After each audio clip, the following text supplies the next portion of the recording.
வணக்கம். சமீபத்துல ரொம்ப அருமையான ஒரு குத்துப்பாட்டு கேட்டேன்.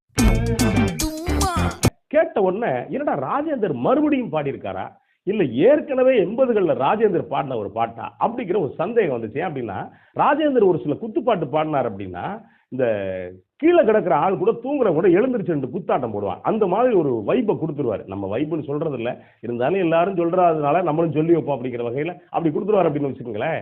நம்ம ஒருவேளை ராஜேந்தர் பாட்டை கேட்கலையா அப்படின்னு மறுபடியும் இந்த பாட்டை கேட்டு பார்த்தேன்.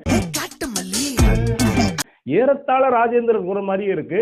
ஆனா ராஜேந்திர குரல்லையே யாரு குரல் அப்படின்னு பார்த்தா சந்தோஷ் நாராயணனுடைய குரல்.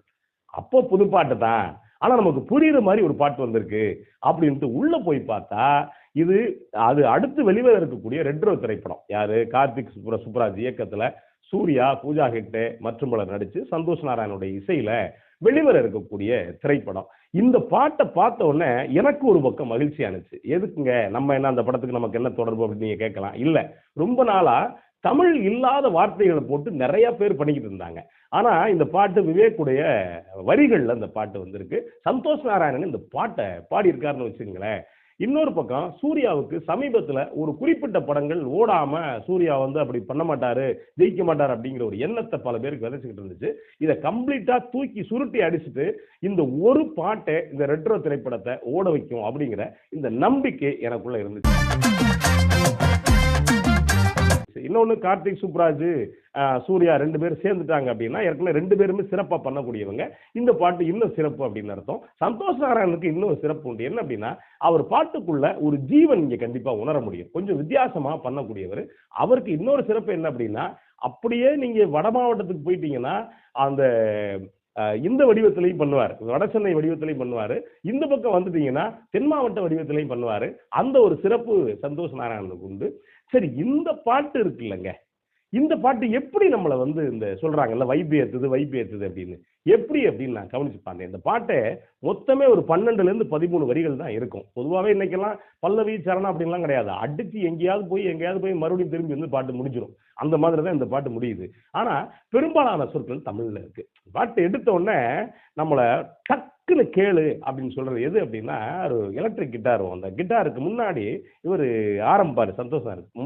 அது கும்மாவா அம்மாவோ தெரியல, ராஜேந்திர அப்படி தானே பண்ணுவாரு அப்படின்னு போட்டு, ஏ காட்டு மல்லி கும்மா, ஏ கனகவல்லி அப்படி வரிசை அடுத்து வாச்சமல்லி அப்படின்ட்டு கனிமா அப்படின்னு ஆரம்பிப்பாரு. இந்த கனிமா தான் அந்த பாட்டுடைய பேரு.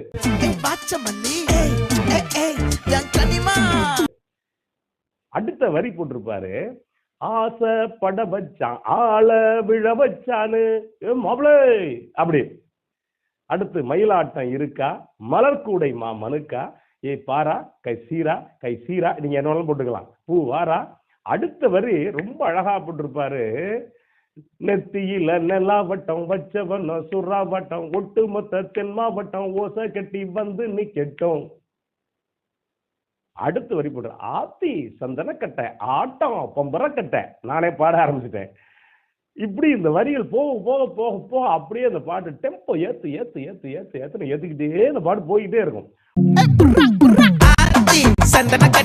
அந்த டெம்போட போய்கிட்டு இருக்கையில பாத்தீங்கன்னா திடீர்னு அப்படியே ஒரு குழைவு வரும். அது என்ன அப்படின்னா, அந்த பெண்ணை வர்ணிக்கிற அந்த இடம், இந்த இடம் அப்படின்னா ஒரு காதல்ல கனிஞ்சு வர்ணிக்கிற இடம் இருக்குல்ல, அந்த இடத்த அப்படியே ஒரு சாக்ஸோபோன் வரும். இந்த சாக்ஸோபோன் பீஸ் இன்னொரு வகையில் நமக்கு அப்படியே மாத்தி கொடுக்குறேன் அப்படிங்கிற இடத்துக்கு அந்த டெம்போல இருந்து எப்படி பாருங்க வேகமா போயிட்டு திடீர்னு ஒரு ரெஸ்ட் எடுப்போம்ல, அந்த மாதிரி இடத்த அது கொடுத்துட்டு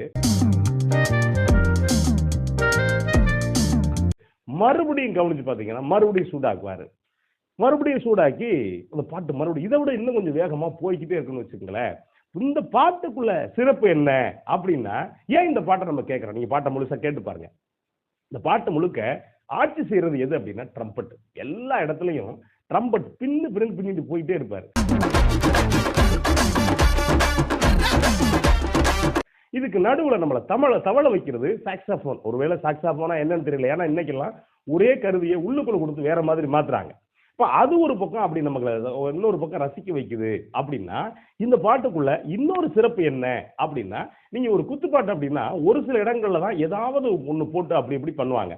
ஆனா இதுல சந்தோஷ் நாராயணன் ஆரம்பத்துல இருந்து முடிகிற வரைக்கும் கவனிச்சு பாத்தீங்கன்னா முழுக்க முழுக்க வரிகளோட சேட்டை தான் கூட பண்ணியிருப்பாரு. உம்மா யார் ராஜேந்திர வரி, அம்மா அம்மா சம்மா இல்ல, இதெல்லாம் போட்டிருப்பாரு. போட்டு அதுக்கு கவனிச்சு பாத்தீங்கன்னா நடுவுல வரும்போது ஒவ்வொரு இடத்துலயும் ஆத்தி சந்தனக்கட்டை அப்படின்னா அதுக்கு சும்மா இருக்க மாட்டாரு. ஏ மாப்பிள்ள, ஏ ஒன்னதான், ஏ ட்ரம்பட் வாசி அப்படிம்பாரு. இது முழுக்க கவனிச்சு பாத்தீங்கன்னா சாதாரண ஆட்கள் பண்றது மாதிரி. அப்புறம் மறுபடியும் ட்ரம்பட் வாசி அப்படிம்பாரு. ஒன்னா சொல்லுவாரு. இதுல நம்ம கூட சேர்த்து என்னன்னா போட்டுக்கிட்டாலும் தெரியாது. ஏ சித்தப்பு, ஏ பங்காளி, ஏ அட்ரா, ஏ புட்ரா, இப்படி என்ன வேணாலும் போடலாம். ஆனா என்ன அப்படின்னா பாடல்கள்ல 1-2 இடங்கள் தான் பாடகர்கள் அது மாதிரி பண்ணுவாங்க. ஆனா இவரே இசையமைச்சு இவரே பாடுறதுனால இந்த பாட்டுக்குள்ள வரும். பாட்டுக்கு உள்ளுக்குள்ள நிறவி வரிகளை தாண்டி அது இது அப்படி இப்படி லொட்டு லொசுக்குன்னு போட்டு மனுஷன் இந்த பாட்டை கேளுங்க கேளுங்க கேளுங்கிற இடத்துக்கு கொண்டு வந்து ரொம்ப அழகா சேர்த்திருக்காரு. சரி, இதுதான் இந்த பாட்டை கேட்க வைக்குதா அப்படின்னா இந்த பாட்டுக்குள்ள இன்னொரு சிறப்பு இருக்குங்க. என்ன அப்படின்னா அதுதான் இந்த பாட்டை நம்மளை டக்குன்னு இழுத்துக்கு போறது. அது எது டக்குன்னு இழுத்துக்கு போறது அப்படின்னா எடுத்த உடனே வரக்கூடிய அந்த எலக்ட்ரிக் கிட்டார் இருக்குல்ல, அப்படிதான் நம்மள வந்து டக்குன்னு இழுத்துக்கு போகுது. அவ இழுத்துட்டு போன பிறகுதான் மற்ற கருவிகள் முழுக்க முழுக்க வருது. எவ்வளவுதான் பாட்டு முழுக்க ட்ரம்பட் இருந்தாலும், ஆனா எவ்வளவுதான் நீங்க அவ்வளவு வைப்பேத்துறது மாதிரி சந்தோஷ் நாராயணன் பண்ணிட்டா கூட அந்த எலக்ட்ரிக் கிட்டார் தான் இந்த பாட்டை நம்மள இன்னொரு இடத்துக்கு இழுத்துக்கிட்டு போகுது. சமீபத்தில் வந்திருக்கக்கூடிய பாடல்கள்ல அதனை விவேக் எழுதியிருக்கக்கூடிய அழகான தமிழ் பாட்டு 1-2 வரிகள் கூட வரலாம். அது இன்னைக்கு இருக்கக்கூடிய காலகட்டத்தில். ஆனா கேட்க வைக்கிறது மாதிரி ரொம்ப சிறப்பான பாட்டு. பாட்டை கேட்டு பாருங்க. நன்றி, வணக்கம்.